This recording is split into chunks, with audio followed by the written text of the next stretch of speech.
Bonjour, toujours avec les activités de soutien, et cette fois-ci c'est la conjugaison. Numéro 1, entoure la terminaison, puis écrit le pronom de conjugaison qui convient. Bien sûr, les terminaisons, ici on parle du futur. Lorsque vous allez lire les verbes, vous allez constater qu'il s'agit du futur. Vous connaissez les terminaisons du futur et vous les mémorisez par cœur parce qu'elles sont les mêmes pour tous les verbes, d'accord? Donc, on entoure les terminaisons. Vous avez ron, ra, ré et ra. D'accord? Ça se prononce parfois de la même façon, mais au niveau de l'écriture, il y a une différence et c'est ce qui nous aide à choisir le bon pronom de conjugaison.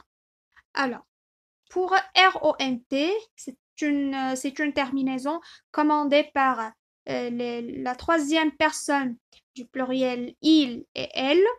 Pour RA, elle est commandée par il, elle singulier. RAI, commandée par je. REZ, commandée par vous. Et RAS, commandée par tu.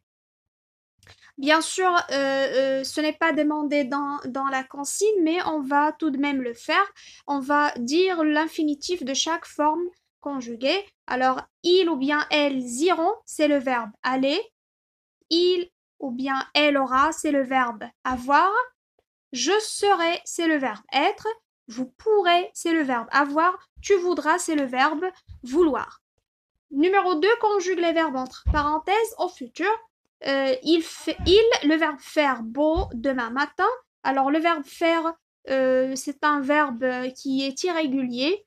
D'accord? Alors on a déjà vu sa conjugaison au futur et je vous ai demandé de l'apprendre par cœur parce qu'il ne suit pas une règle comme les verbes du premier et ceux du deuxième groupe. Donc on a vu que faire au futur devient donc en fonction bien sûr du pronom de conjugaison. Ici le sujet, puisqu'on est dans une phrase, je parle d'un sujet, alors le sujet c'est il, donc la terminaison sera ra et je dis il fera beau demain matin.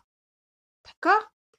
Alors, c'est comme ça qu'on travaille donc pour conjuguer des verbes dans des phrases. Alors, ce soir, les nuages, le verbe remplir, le ciel. Alors, remplir, c'est un verbe du deuxième groupe.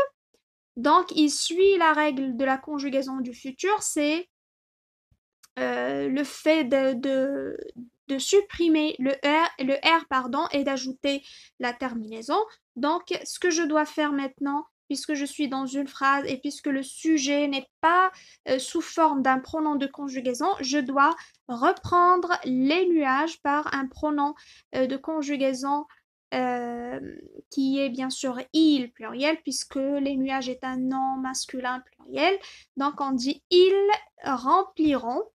D'accord? Ça se fait dans le brouillon. D'accord? Alors, je le fais dans ma tête, mais quand j'écris la réponse, bien sûr, je vais garder le sujet de la phrase tel quel. Alors, ce soir, les nuages rempliront le ciel. Bien sûr, la terminaison est commandée par il, elle, pluriel. Donc, on passe. Amina, le verbe prendre un taxi pour aller voir sa tante. Donc, prendre aussi, c'est un verbe du troisième groupe qui n'est pas régulier, mais on a vu sa conjugaison et il a fallu l'apprendre par cœur. Donc, Amina, c'est un nom propre que je peux reprendre par le pronom elle, pluriel, puisque Amina est une fille. D'accord? Il s'agit d'une seule personne, alors c'est elle singulier. Et on dit Amina prendra un taxi pour aller voir sa tante. Est-ce que vous, le verbe venir toujours à bonne heure? Bien sûr, ici le sujet, c'est un pronom de conjugaison, donc c'est facile. Il suffit juste de savoir conjuguer le verbe venir au futur qui se transforme en viendrait, bien sûr, avec le pronom vous. Vous avez la terminaison REZ. Donc, est-ce que vous viendrez à bonne heure ou bien toujours à bonne heure? Bien. Alors on passe, numéro 3, recopie la bonne forme du verbe. Vous avez ici, il s'agit alors du choix entre le passé composé ou bien l'imparfait. Alors lorsque l'action se prolonge dans le temps, c'est-à-dire elle dure longtemps, d'accord? Elle prend une longue durée. Donc, lorsque l'action se passe au passé et fréquemment, d'accord, elle se répète au fil du temps, on conjugue le verbe à l'imparfait. Lorsqu'il s'agit d'une action brève et qui ne se répète pas et qui est arrivée, si vous voulez, brusquement et que c'est l'action principale, d'accord? Il s'agit du passé composé. Ça, bien sûr, c'était une leçon qu'on a déjà travaillée et bien sûr, on la travaille aussi aujourd'hui. Alors, je lis la réponse. Quand j'étais au CP, bien sûr, le CP, ce n'est pas une minute, ce n'est pas un instant, mais c'est toute une année. D'accord? Alors, ça se prolonge dans le temps, le fait d'être au CP. Alors, quand j'étais au CP, je lisais avec hésitation. Alors, c'est-à-dire, j'ai pris beaucoup de temps à lire avec hésitation. C'est pendant toute l'année que je lisais avec hésitation. Donc, c'est l'imparfait. Je n'arrivais pas à prononcer toutes les lettres correctement. Alors, je n'arrivais pas, c'est toujours toute l'année. Donc, ça se prolonge dans le temps et ça se répète en même temps. Alors, et je zozotais.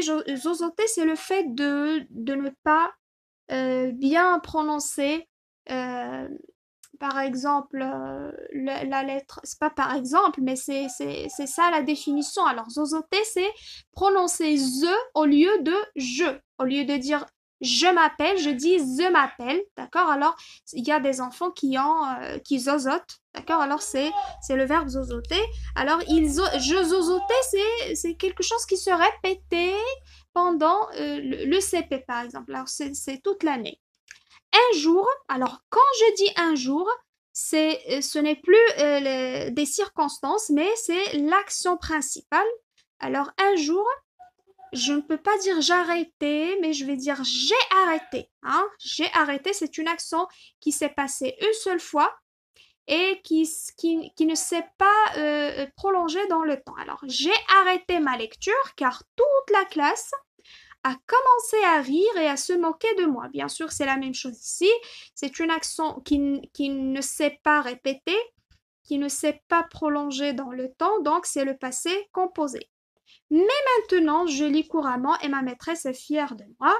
On passe à numéro 4, réécris les verbes soulignés à l'imparfait. Vous avez, alors je vous ai facilité le travail en soulignant les verbes. Et dans la première et la deuxième, ce sont des verbes conjugués au passé composé. Ce que je dois faire, c'est de trouver l'infinitif. Et l'infinitif est toujours, alors pour le passé composé, l'infinitif est dérivé du participe passé. Attention, pour chercher l'infinitif, je ne vois pas ou bien je ne regarde pas l'auxiliaire, mais je regarde le participe passé. Et c'est là où je dois travailler pour trouver l'infinitif. Alors, je cherche l'infinitif, c'est le verbe aller, et je le conjugue à l'imparfait. Alors, pour les deux, alors, nous sommes allés au stade pour regarder les matchs de tennis. Ça devient nous allions au stade pour regarder les matchs de tennis. Mira est rentrée tôt chez elle. Mira rentrait tôt chez elle. Pour le verbe ici, il est conjugué au futur. Donc, je cherche son infinitif et puis je le conjugue à l'imparfait. Alors, tu feras 3 exercices par jour pour améliorer ton niveau en anglais. Ça devient, tu faisais 3 exercices par jour pour améliorer ton niveau en anglais. Je vous retrouve dans la prochaine vidéo et à bientôt.